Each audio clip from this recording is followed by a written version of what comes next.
I'm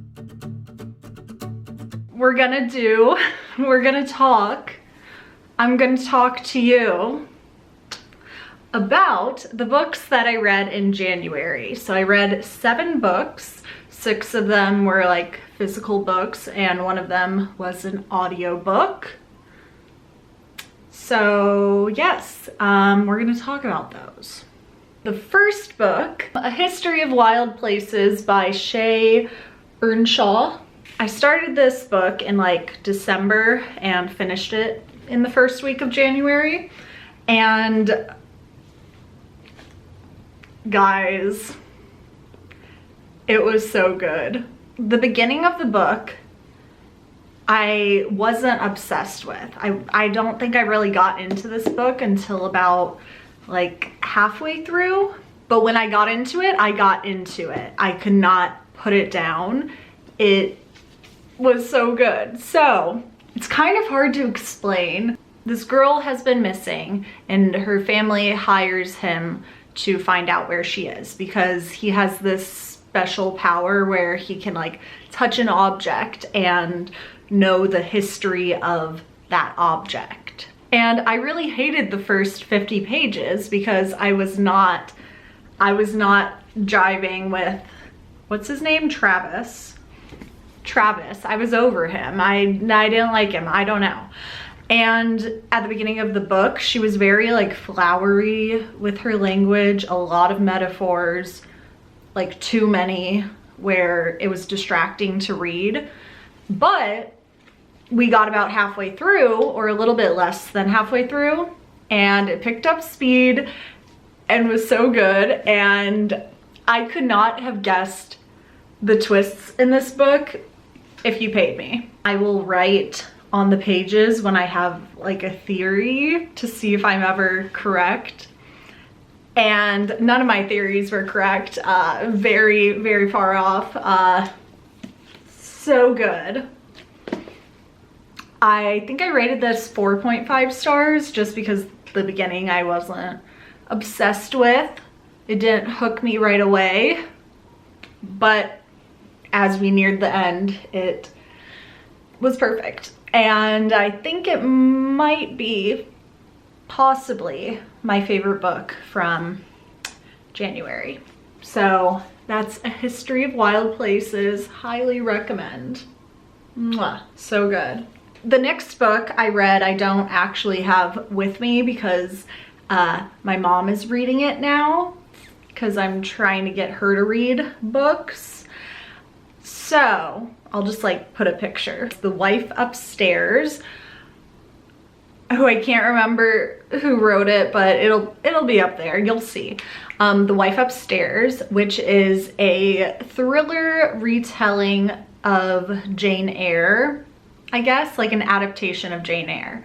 And I love adaptations so much. Like, I don't know, it's just such a fun way to like add on to an already great classic story. So I was very excited for this. I hadn't read Jane Eyre, so I didn't really know anything going into it. I feel like if you have read Jane Eyre, the like twists, you kind of know what they're gonna be, somewhat.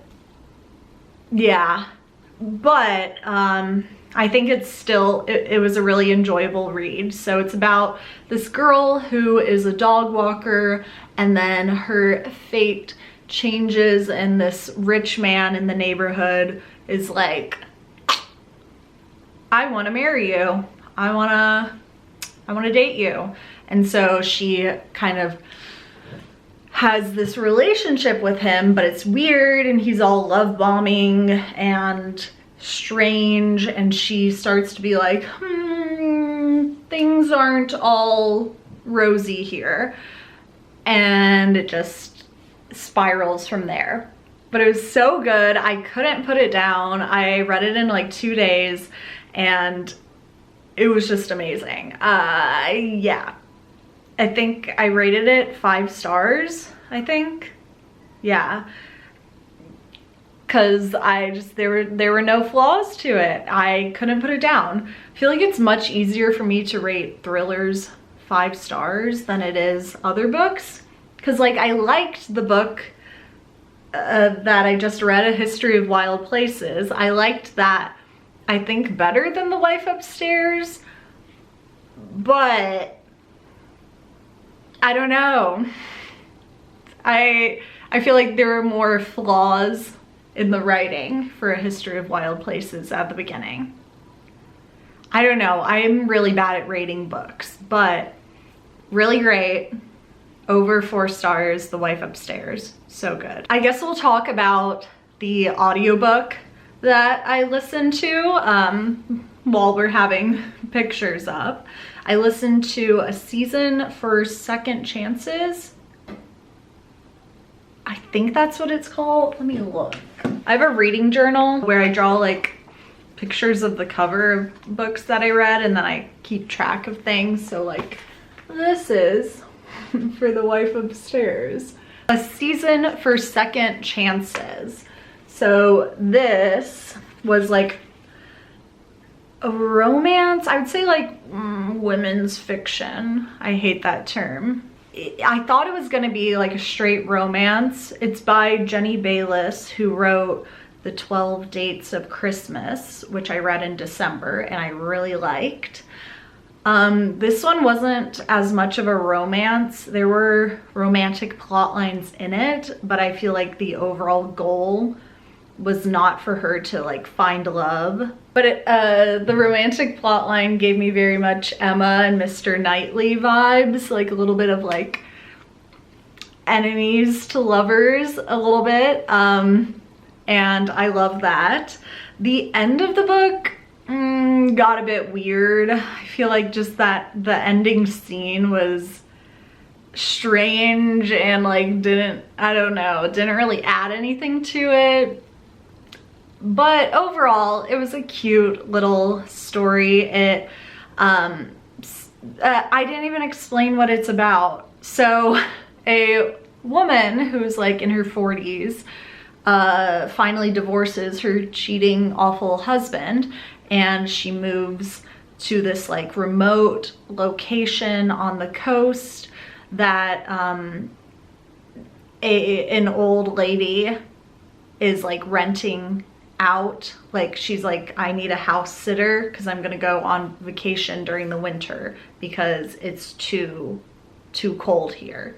So the lady, I'm so bad at remembering characters' names. Like I can't remember what her name was. But the divorcee moves into the house and starts this whole other life there. She opens a little cafe. It's cute, little wholesome small town vibes. It was great. But there was nothing like super special about it. So I give it a 3 out of 5 stars just because it was like, it was just another cute romantic-ish women's literature book. So yeah, the audiobook was also really good. Whoever is the audiobook voice artist for Jenny Bayliss's books, I love. She's just so good at like, I don't know, altering her voice. So I recommend the audiobook for it if you just want like a cute little read that you don't have to think about much. Next, we have a collection of short stories. It's The Bloody Chamber by Angela Carter and Other Stories. And I had heard about this a lot and I wanted to see the hype. A lot of the stories are kind of like fairy tale retellings. Some of them aren't, but yeah. And it's interesting because some of them, like there were multiple retellings of Beauty and the Beast, but they ended like different ways, which was interesting. It was kind of like she was putting in like her drafts of stories in here. I don't know if that's true, but it was just interesting how there were multiple retellings of like the same original story. Angela Carter's writing is hard. I don't know, this book made me feel stupid, which sometimes you need those to humble yourself, because sometimes I'll just read thrillers and I'll get through them like in 2 days max. And I'm like, oh, I'm such a scholar, I'm such a reader. And then I pick up something like this and it makes my brain actually have to like work, and then I get humbled. So I think a lot of this I just went over my head, but from the things that I did understand, I really liked it. She has such an interesting way of writing that's almost poetic, but in a subtle way. I don't know if I'd read it again. Maybe I would, a few stories. The Bloody Chamber itself, though, I wasn't a huge fan of. I kind of liked the other stories more. But yeah, I think I rated this collection like a 4 out of 5.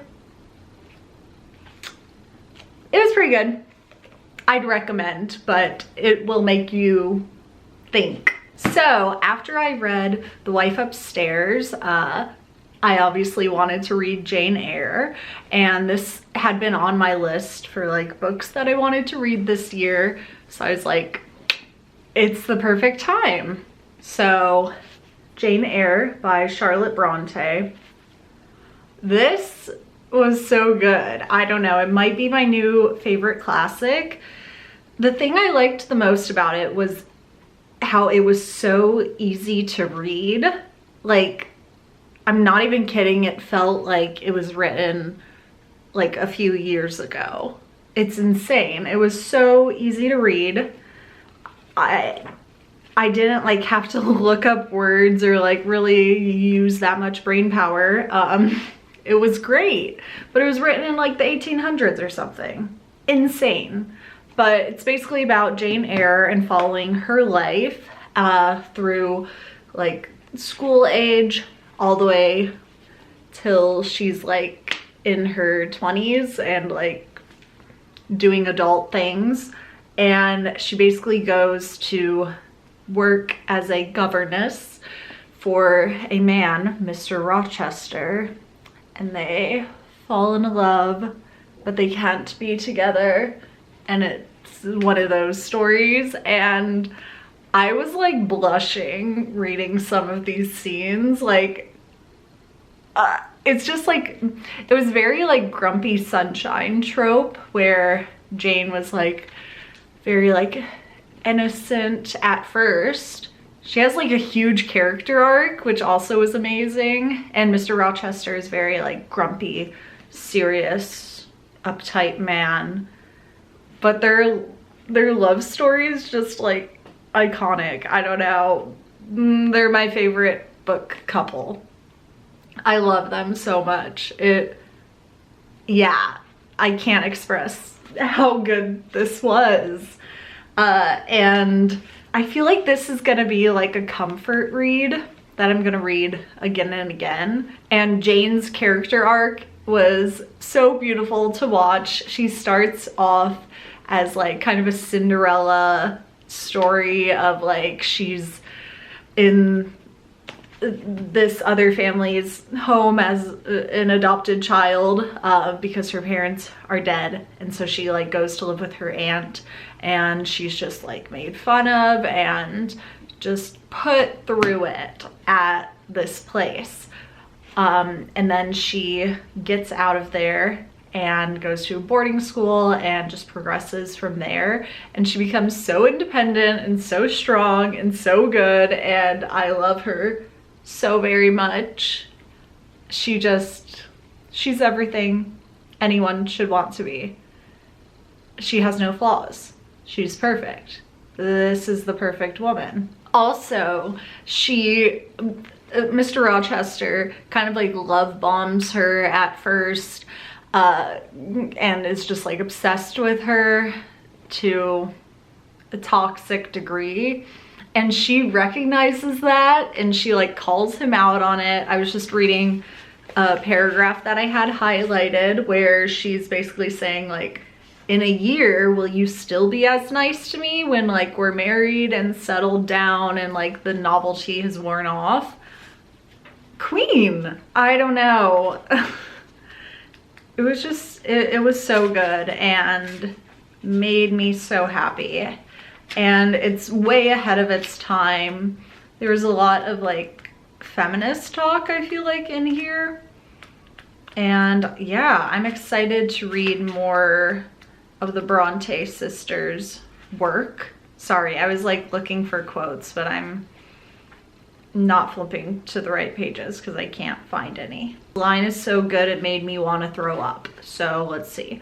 Oh my gosh, it does make me want to throw up. Okay, so this is Jane talking about Mr. Rochester. I love them.